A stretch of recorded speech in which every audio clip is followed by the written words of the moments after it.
கர்த்தருடைய நாமத்துக்கு மகிமை உண்டாவதாக. கர்த்தர் நல்லவர். மீண்டுமாக ஆண்டவர் இந்த 7 மாதங்களை கழித்து இந்த 8வது மாதத்தை காண செய்த ஆண்டவருக்கு நன்றி செலுத்துவோம். இந்த காலவெளியிலே ஆண்டவர் செய்த நன்மைகள் ஏராளம். அதை நம்ம தினமும் நினைக்கிறோம். ஆகவே இந்த 1ஆம் தேதி காலை வேளையில கூட நினைத்து அவருக்கு நன்றி செலுத்தி இந்த பாடலை பாடுகிறேன்.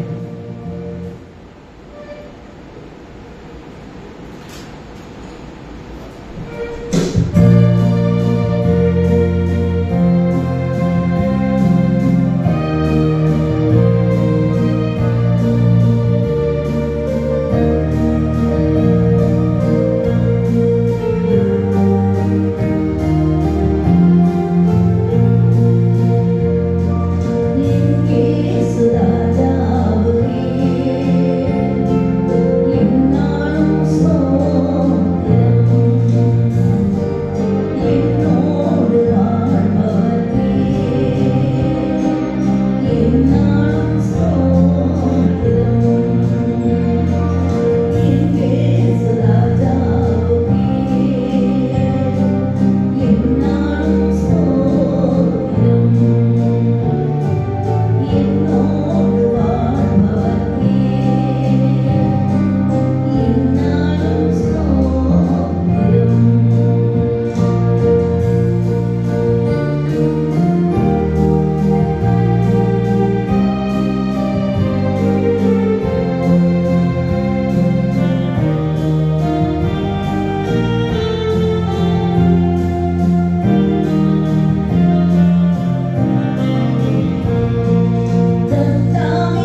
ஜெபம் பண்ணுவோம்.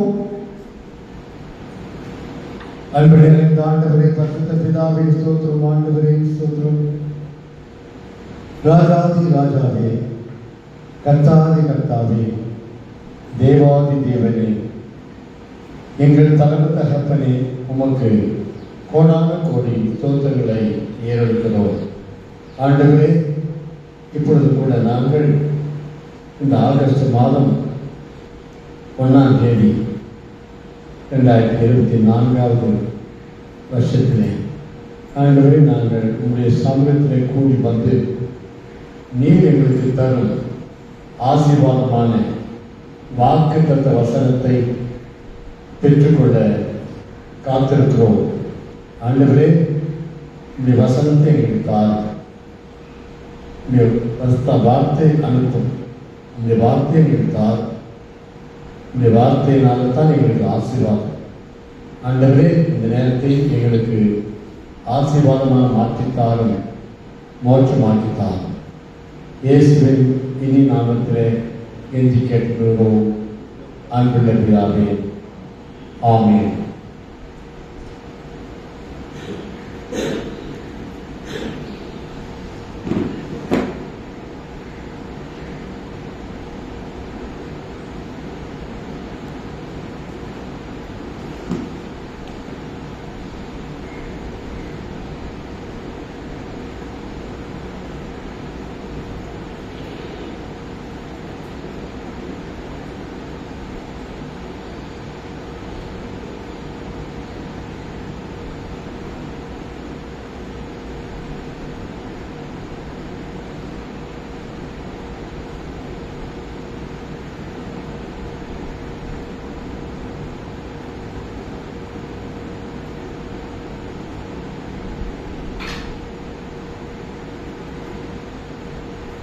கர்த்தர் இன்றைக்கு நமக்கு கொடுக்கும் ஆசீர்வாதமான வாக்குத்தத்த வசனம் உபாகமம் 28ஆம் அதிகாரம் முதல் வசனம். உபாகமம் 28ஆம் அதிகாரம் முதல் வசனத்தை உங்களில் யாராவது ஒருவர் சத்தமாக வாசிக்கலாம். இன்று நான் உனக்கு விதிக்கிற உன் தேவனாகிய கட்டளைகளின் படியெல்லாம் செய்ய நீ கவனமாய் இருக்கும்படிக்கு அவர் சத்தத்திற்கு உண்மையாய் செவி கொடுப்பாயானால் உன் தேவனாகிய கர்த்தர் பூமியில் உள்ள சகல ஜாதிகளிலும் உன்னை மேன்மையாக வைப்பார்.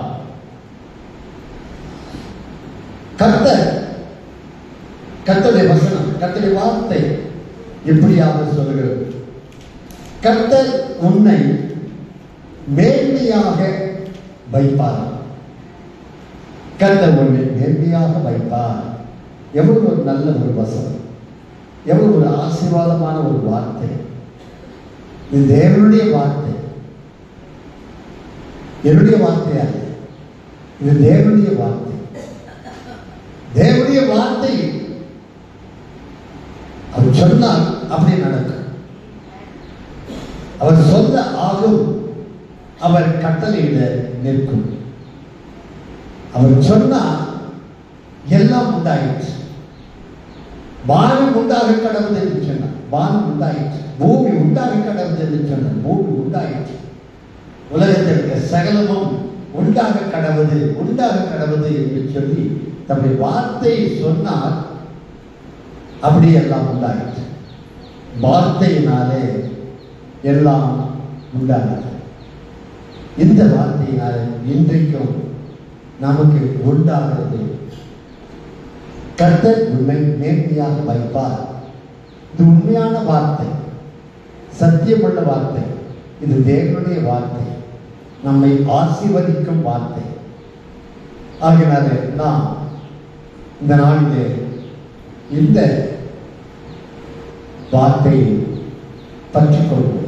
ஆண்டவரே, உம்முடைய வார்த்தையின்படி என்னை ஆசீர்வதியும் என்று கர்த்தரிடத்திலே நமக்காக கர்த்தர் கொடுக்கும் அந்த வசனத்தின்படி நம்மை ஆசீர்வதிக்க கேட்டு பெற்றுக்கொள்ளும். கர்த்தர் உன்னை நேர்மையாக வைப்பார். ஒருவேளை இந்த உலகத்திலே பல சந்தர்ப்பங்களிலே நீ தாழ்மையாக நேர்மையாக இல்லாதவர்களுக்கு பல தாழ்மையான காரியங்கள், ஒருவேளை மக்கள் உன்னை அற்பமாக எண்ணிக்கொண்டிருப்பார்கள், உன்னை மக்கள் அலட்சியமாக நினைப்பார்கள். ஆனால் கர்த்தர் இன்றைக்கு சொல்லுகிறார், கர்த்தர் உன்னை நேர்மையாக வைப்பார் என்பது கர்த்தருடைய வார்த்தை. அந்த வசனத்தில் என்ன சொல்றது? உன் தேவனாகிய கர்த்தர் பூமியில் உள்ள சகல ஜாதிகளிலும் உன்னை மேன்மையாக வைப்பார். மேன்மையாக வைப்பார். எப்படி? பூமியில் உள்ள சகல ஜாதிகளிலும் உன்னை மேன்மையாக வைப்பார். அதனால இது எவ்வளவு அருமையான ஒரு வார்த்தை. இது தேவனுடைய வார்த்தை. மற்றவர்கள் முன்பாக உன்னை உயர்த்துவார், மற்றவர்களுக்கு முன்பாக உன்னை ஆசீர்வதிப்பார். கர்த்தருடைய வார்த்தை அப்படியாக சொல்லுகிறது. அதனாலே கர்த்தருடைய வார்த்தை, கர்த்தருடைய கட்டளைகள் எப்போது ஆசீர்வதிப்பார்? தேவன் எப்பொழுது உன்னை மேன்மையாக வைப்பார்? அந்த வசனம் சொல்கின்றது. முதல் வசனத்திலே, இன்று நான் உனக்கு விதிக்கிற உன் தேவனாகிய கர்த்தருடைய கட்டளையின்படியெல்லாம் நீ செய்ய கவனமாய் இருக்கும்படிக்கு அவர் சத்தத்திற்கு உண்மையாய் செவி கொடுப்பாயானால் உன் தேவனாகிய கர்த்தர் பூமியில் உள்ள சகல ஜாதிகளிலும் உன்னை மேன்மையாக வைப்பார். கர்த்தர் எப்பொழுது நம்மை மேன்மையாக வைப்பாராம்? அங்கே கர்த்தர் அவருடைய கட்டளைகளை நாம் கை கொள்ள வேண்டும். கர்த்தருடைய கட்டளைகளை கை கொள்ளும் போது அது தேவன் நம்மை மேன்மையாக வைப்பார். கர்த்தருடைய கட்டளைகளுக்கு நாம் கீழ்ப்படிய வேண்டும். பரலோகம் போவதற்காக கட்டளை அல்ல, இந்த உலகத்தில் தேவனுடைய நாமத்தை மகிமைப்படுத்துவதற்காகத்தான் கட்டளை. கிரியினாலே பரலோகம் அல்ல, கிரியினாலே நாம் நீதிமான்களாக்கப்படுவதில்லை. ஆனால் நாம் தேவனுடைய பிள்ளைகளாக மாற்றப்பட்டு விட்டோம். நாம் எப்பொழுது நம்முடைய பாவங்களை உணர்ந்து தேவனுக்கு அறிக்கையிட்டு ஒப்பு கொடுத்து விட்டோமோ அப்போதே தேவன் நம்மை ஏற்றுக்கொண்டார், நம்மை நீதிமான்களாக்கி விட்டார். நாம் தேவனுடைய பிள்ளைகள். நாம் தேவனுடைய பிள்ளைகளாக இருப்பதினாலே நாம் தேவனுக்கு கீழ்ப்படிய வேண்டும். பரலோகம் போவதற்காக அல்ல, இந்த உலகத்தில் தேவனை நாம் தேவனுடைய பிள்ளைகள் என்று மற்றவர்களுக்கு வெளிப்படுத்துவதற்காக, மற்றவர்கள் அறிந்து கொள்வதற்காக, புரிந்து கொள்வதற்காக, அதனால தேவனுடைய நாமம் மகிமைப்படுவதற்காக நாம் கர்த்தருடைய கட்டளைகளுக்கு கீழ்ப்படிய வேண்டும். நாம் இந்த உலகத்திலே இஷ்டம் போல வாழ்ந்தால் பார்க்கிற மக்கள் என்ன நினைப்பார்கள்? என்ன இது? என்ன இந்த கிறிஸ்தவன் சொல்றாங்க? என்ன இப்படி வாழ்கிறார்களே, என்ன இப்படி மோசமாக வாழ்கிறார்களே என்று சொல்லி தேவனுடைய நாமம் தூஷிக்கப்படும். அதனால நம் மற்ற மக்கள் மத்தியிலே சாட்சியாக இருக்க வேண்டும். நீங்கள் எனக்கு சாட்சிகள் என்று இயேசு சொன்னார். தேவனுடைய பிள்ளைகளாக இருக்கக்கூடிய நாம் இந்த உலகத்திலே மக்கள் மத்தியிலே நாம் கர்த்தருடைய கட்டளைகளுக்கு கீழ்ப்படுத்தி வாழும்போது தேவனுடைய நாமத்தை மகிமைப்படுத்துகிறோம். இதற்காகத்தான் நாம் கர்த்தருடைய கட்டளைகளுக்கு கீழ்ப்படிய வேண்டும். அங்கே இயேசு என்று சொன்னால் மத்தேயு சுவிசேஷம் 28வது அதிகாரம் 20வது வசனத்திலே நான் உங்களுக்கு கட்டளையிட்ட யாவையும் கைக்கொள்ள வேண்டும் என்று இயேசு சொன்னார். கைக்கொள்ள வேண்டும். பரலோகம் போவதற்காக அல்ல, நீ நீதிமான்களாக்கப்படுவதற்காக அல்ல.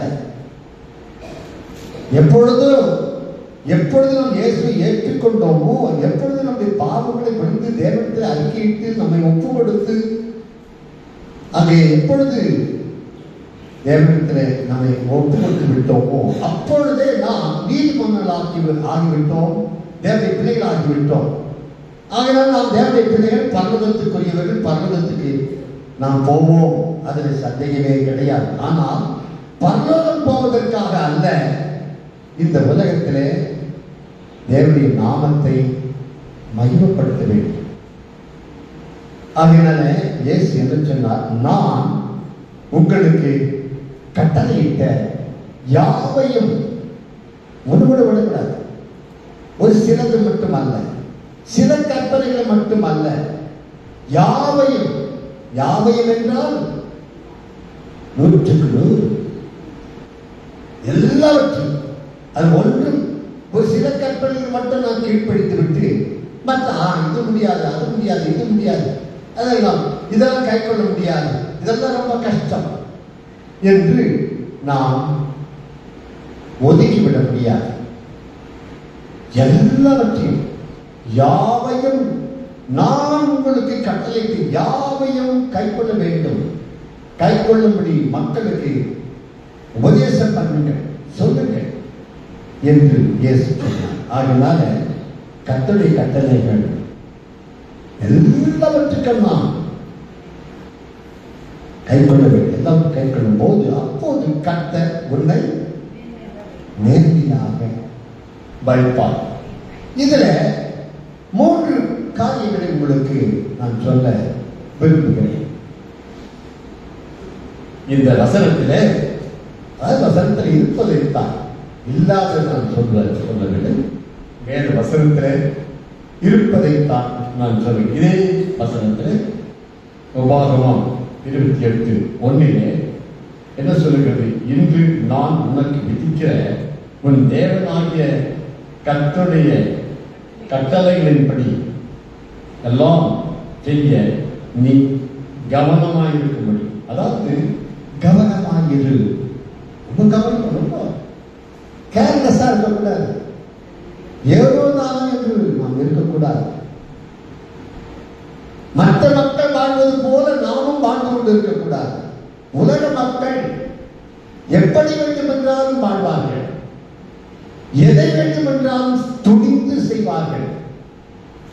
எவ்வளவு பெரிய பாவத்தையும் யோசிக்காமல் துணிந்து செய்வார்கள். ஆனால் நாம் தேவனுடைய பிள்ளைகள், நாம் தேவனுடைய பிள்ளைகள் என்பதை, தேவனுடைய பிள்ளைகள் என்பதை மற்ற மக்களுக்கு நாம் வெளிப்படுத்த வேண்டும் என்றால் கர்த்தருடைய கட்டளைகளுக்கு நாம் கீழ்ப்படிய வேண்டும். கர்த்தருடைய கட்டளைகளை கைக்கொள்வதற்கு கவனமாக இருக்க வேண்டும். கர்த்தருடைய கட்டளை கனப்படணுங்க. அதை அற்பமாக எண்ணக்கூடாது, அற்பமாகவும் எண்ணக்கூடாது, அதை கஷ்டமாகவும் எண்ணக்கூடாது. தேவனுடைய கட்டளைகள் கஷ்டம் அல்ல. தேவனுடைய கட்டளைகளை கவனம் பண்ண வேண்டும். அது அற்பமாக எண்ணப்படும். கவனமாக இருக்க வேண்டும், ரொம்ப கவனமாக இருக்க வேண்டும். அப்படி என்றால் என்ன செய்ய வேண்டும்? ஒவ்வொரு நாளும் வேதத்தை வாசித்து கர்த்தர் எனக்கு என்ன சொல்லி இருக்கிறார் என்று சொல்லி தினந்தோறும் வேதத்தை வாசிக்க வேண்டும், அதை தியானம் பண்ண வேண்டும். இன்றைக்கு கர்த்தர் ஒவ்வொரு நாளும் வேதத்தை எடுத்து வாசிக்கும் போது அதை கர்த்தர் நமக்கு என்ன சொல்லி இருக்கிறார், கர்த்தர் எனக்கு என்ன செய்ய சொல்லுகிறார் என்ற வார்த்தை கர்த்தர் நமக்கு தருவார். அதனால இந்த வேதத்தை நாம் எடுத்து வாசிக்க வேண்டும். கர்த்தருடைய வேதத்தில் பிரியமாயிருந்து அவருடைய வேதத்தில் இரவும் பகலும் தியானமாயிருக்கிற மனுஷன் பாக்கியவான். அவன் நீர்க்கால்களில் ஓரமாய் நடப்பட்டு தன் காலத்தில் தன் கனியை தந்து இலையுதிராக இருக்கிற மரத்தை போல் இருப்பான். அவன் செய்வதெல்லாம் வாய்க்கும். அது எவ்வளவு அருமையான வார்த்தை! தேவனுடைய வார்த்தை, தேவனுடைய வசனத்தை வாசிக்கும் போது கர்த்தர் ஒவ்வொரு நாளும் ஏதாவது ஒரு வசனத்தின் மூலமாக, வார்த்தையின் மூலமாக நம்மோடு கூட பேசுகிறார். என்ன செய்ய வேண்டும் என்று நமக்கு உணர்த்தி காட்டுகிறார். அப்பொழுது அதற்கு ஆஹா இதுதான் செய்வேன் என்று கர்த்தருடைய வார்த்தை செய்வதற்கு கவனமாக இருக்க வேண்டும். கர்த்தருடைய வார்த்தை கவனம் பண்ண வேண்டும். இந்த வேதத்தை நாம் வாசிக்க வேண்டும். வாசித்தால்தானே கர்த்தர் நம்ம அவர்கள் பேசுவார். இந்த வேதத்தை நாம் தியானம் பண்ணினால்தானே கர்த்தர் நமக்கு என்ன செய்ய வேண்டும் என்று சொல்லுவார். சாமுவேல் பிள்ளையாண்டான். அவன் சிறு பிள்ளையாக இருந்த போது கர்த்தர் அவனோடு பேசினான். ஆனால் கர்த்தர் தான் பேசுகிறான் என்று அறியாமல் அவன் 7 இடத்தில் சென்றான். 3 முறை அப்படி சென்றான். 3வது முறை ஏறி சொல்லிவிட்டார். இனிமேல் கர்த்தர் அந்த சத்தம் வரும்போது சொல்லும், ஆண்டவரே அடியேன் கேட்கிறேன், சொல்லும் அடியேன் கேட்கிறேன். அதுதான் கர்த்தருடைய வார்த்தைக்கு நாம் கீழ்ப்படிய வேண்டும். கர்த்தர் சொல்லும் போது அதை கேட்கும், அதற்கு கீழ்ப்படிய வேண்டும், அது கவனம் பண்ண வேண்டும். அதனால கர்த்தர் நமக்கு சொல்லுவார், அதை கேட்க வேண்டும். அப்படி என்றால் நாம் என்ன செய்ய வேண்டும்? வேதத்தை தியானம் பண்ண வேண்டும். ஒவ்வொரு நாளும் வாசிக்க வேண்டும், தியானம் பண்ண வேண்டும், படிக்க வேண்டும்.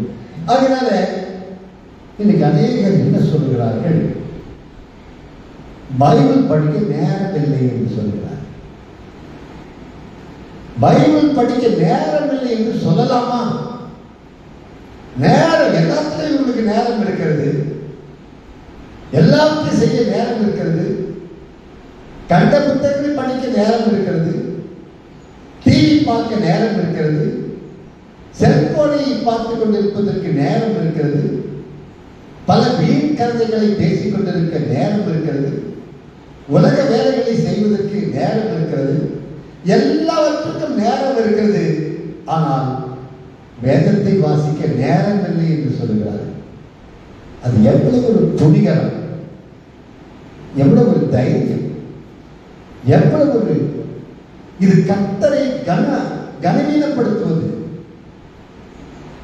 கர்த்தரை அசத்தையாய் எண்ணுவது, கர்த்தரை அற்பமாய் எண்ணுவது, தேவனுடைய வார்த்தையை அது அற்பமாய் எண்ணுவது, அலைக்கழிப்பு, தட்டி கழிப்பது.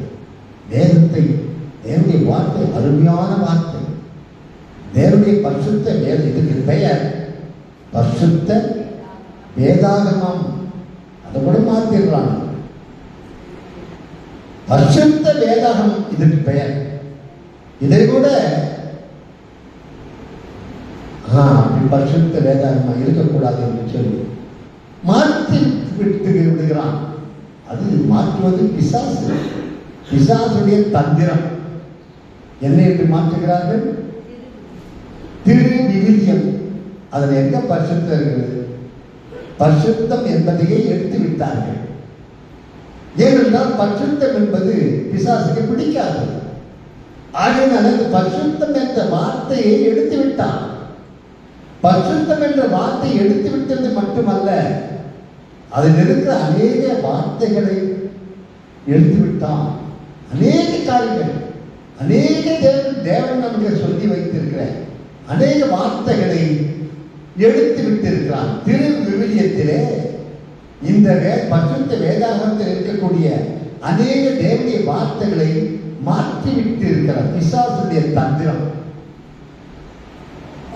விசுவாசம்தான் ரட்சிப்பு, விசுவாசம்தான் கப்பல், பரலோகத்துக்கு போகக்கூடிய கப்பல், விசுவாசமாகிய கப்பல் என்று சொல்லியிருக்கு. அந்த விசுவாசம் என்ற வார்த்தையே திருவிவிலியத்தில் கிடையாது. பரிசுத்தம் என்ற வார்த்தை திருவிவிலியத்தில் கிடையாது. கர்த்தர் என்ற வார்த்தை திருவிவிலியத்தில் கிடையாது. தேவன் என்ற வார்த்தை திருவிவிலியத்தில் கிடையாது. இதெல்லாத்தையும் பிசாசு தூக்கி போட்டு விட்டான், மாற்றி விட்டான். அதைத்தான் இன்றைக்கு அநேகர் பிடித்துக் கொண்டிருக்கிறார்கள், படித்துக் கொண்டிருக்கிறார்கள். அதை புத்தகத்தில் போட்டு விட்டான். அந்த மாதிரி அது தேவனுடைய வார்த்தையை மாற்றக்கூடாது. கட்டளை நாம் கைக்கொள்ள வேண்டும், கவனமாக இருக்க வேண்டும். கட்டளை வார்த்தை நான் கட்டளை வார்த்தை அப்படியாக எடுத்து வாசிக்க ஆரம்பிச்சுட்டா அது மூடி வைக்க வேண்டும் என்று எண்ணமே வராது. இன்னும் கொஞ்சம் படிக்கணும், இன்னும் கொஞ்சம் நேரம் படிக்கலாம், இன்னும் கொஞ்சம் படிக்கலாம், படித்துக்கொண்டே இருக்கேன். ஆகல இதை படிக்காமல் எங்கேயும் நான் போவதில்லை. வேதத்தை படிக்காமல் எங்கேயும் போவதில்லை.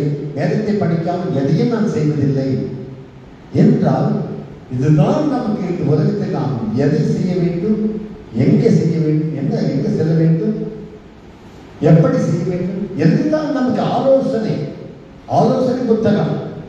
இதுதான் இது டைரக்ஷன் இந்த உலகத்தில். அதாவது இதுல நம்ம ஒரு இடத்துக்கு போகணும்னா இந்த டைரக்ஷன் காட்டிருப்பாரு. அதனால ஜிபிஎஸ் அது என்ன சொல்றாங்க, டைரக்ஷன் எந்த இடத்துக்கு போவது என்று. அங்கே நேராக போ, இடது பக்கம் செல்லும், வலது பக்கம் செல்லும், அப்படி அங்கே இன்னும் கூட இருக்கிறோம். இதெல்லாம் டைரக்ஷன். இதுதான் நமக்கு ஜிபிஎஸ், பைபிள் தான். ஆகையினால இதை விட்டு விடாதீர்கள், அற்பமாக எண்ணாதீர்கள். இதை வாசிக்காமல் இருக்கவே இருக்காதீர்கள். இதை வாசிக்கிறீர்கள் என்று சொன்னால் நீங்கள் கர்த்தரை கனம் பண்ணுகிறீர்கள். இதை வாசிக்கவில்லை என்றால் நீங்கள் கர்த்தரை கனம் பண்ணவில்லை. அதனால கவனமாக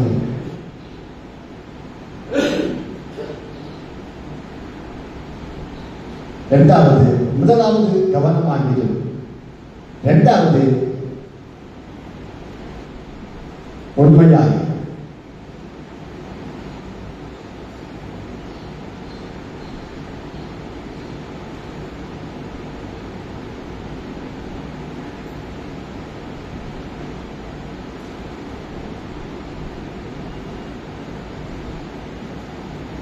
உண்மையாக இருக்க வேண்டும் என்று கட்டளையிடுகிறார். கர்த்தர் சொல்லுங்கள். இந்த வசனத்திலே உபாகம் 28:1 என்ன சொல்லியிருக்கிறது? உண்மையாய் செவி கொடுப்பாய். உண்மையை ஆண்டவர் நம்மளுக்கு எதிர்பார்க்கிறார். சங்கீதம் 51:6 வாசிங்கள். இதோ உள்ளத்தில் உண்மை இருக்க விரும்புது. கர்த்தர் நம்மிடத்துல விரும்புவது, எதிர்பார்ப்பது உண்மையை எதிர்பார்க்க. உண்மை என்றால் பொய் அல்ல. பொய் இருக்கக்கூடாது. நம்முடைய வாழ்க்கையை பொய் வரக்கூடாது, மாய்மாலம் வரக்கூடாது. உண்மை வேண்டும். எந்த ஒரு விஷயத்துக்கும் நாம் பொய் சொல்ல வேண்டிய அவசியமே இல்லை. பொய் சொல்லவே கூடாது. ஆபத்துக்கு பொய் சொல்லிக் கொள்ளலாம் சிலர் சொல்லுவாங்க. அப்படிலாம் கிடையாது. கர்த்தரை அறியாமல் எந்த ஆபத்தும் உங்களுக்கு வந்துவிடாது. ஆகினால உண்மைதான், உள்ளதை உள்ளதென்றும் இல்லதை இல்லதென்றும் சொல்லுங்கள் என்று இயேசு சொன்னார். அதனால அங்கே உண்மை நம்முடைய வாழ்க்கையில அவசியம், ரொம்ப ரொம்ப முக்கியம். எங்க அப்பா எனக்கு சொல்லிக் கொடுத்தது அதுதான். எங்க அப்பா அங்கே, அப்பா பொய் சொல்லக்கூடாது, உண்மைதான் பேச வேண்டும், எந்த விதத்திலும் பொய் பேசவே கூடாது. எங்க அப்பாவும் பொய் பேச மாட்டார். அதைத்தான் எனக்கு கற்றுக் கொடுத்தார். அதைத்தான் இப்பொழுது பிடித்துக் கொண்டிருக்கிறேன். அதனால நாங்கள் இந்துக்களாக இருக்கும் போதே, கிறிஸ்டினா மாறினவர்கள் இல்லை, நாங்கள் இந்துக்களாக இருந்த போதே எங்க அப்பா எனக்கு அதை சொல்லிக் கொடுத்தார். பொய் பேசக்கூடாது. அது மட்டும் என்ன சொல்லுவாரு, பொய் என்பது விஷம், பொய் என்பது விஷம். விஷம் என்றால் அது நம்மை கொன்றுவிடும். அதுதான் அது வெளிப்படுத்தல் 21:8 பொய்யர் அனைவரும் இரண்டாம் மரணமாகிய அக்னியும் கந்தகமும் எரிகிற கடலிலே பங்கடைவார்கள். பொய் பேசினா கூட நரகம், அக்னியும் கந்தகமும் எரிகிற கடலிலே பங்கடைவார்கள். ஆகிய வாழ்க்கையில பொய்யை விட்டு விடுவோம்.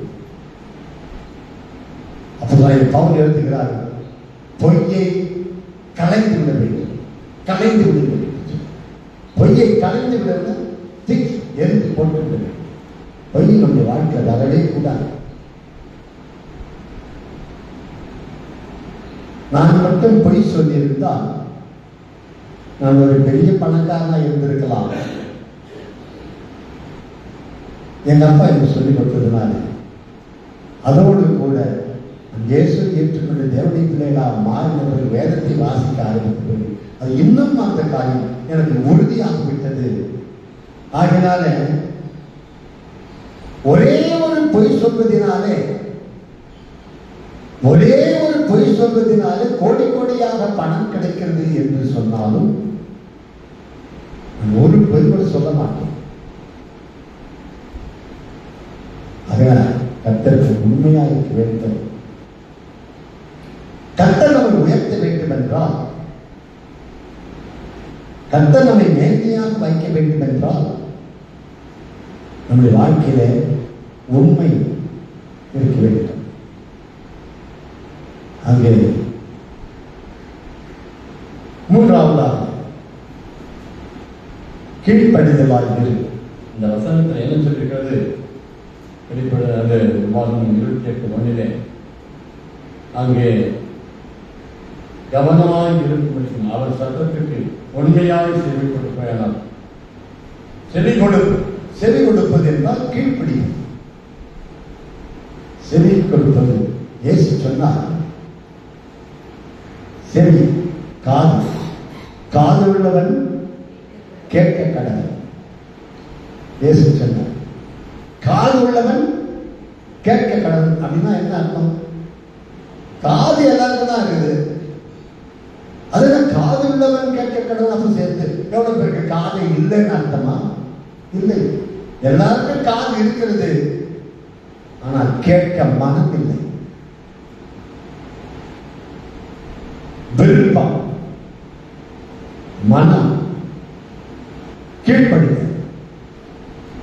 கீழ்ப்படுதலாக இரு என்று சொல்கிறார். அதனுடைய வாழ்க்கையில கர்த்தருக்கு கீழ்ப்படிய வேண்டும். கர்த்தருடைய கற்பனைகளுக்கு கீழ்ப்படிய வேண்டும். கர்த்தருடைய கற்பனைகள் அனைவருக்கு அது கஷ்டம், இது கஷ்டம், இதெல்லாம் அப்படிலாம் இருக்க முடியாது, அப்படி செய்ய முடியாது, கீழ்ப்படிய முடியாது என்று கஷ்டமாக நினைக்கிறார்கள். ஆனால் கர்த்தருடைய வார்த்தை, கர்த்தருடைய கட்டளைகள் கஷ்டமே இல்லை என்றுதான் வேதம் கூறுகிறது. கஷ்டமே கிடையாது, அது சுலபம் என்றுதான் வேதம் கூறுகிறது. 1 யோவான் 5ஆம் அதிகாரம் 1 யோவான் 5ஆம் அதிகாரம் 8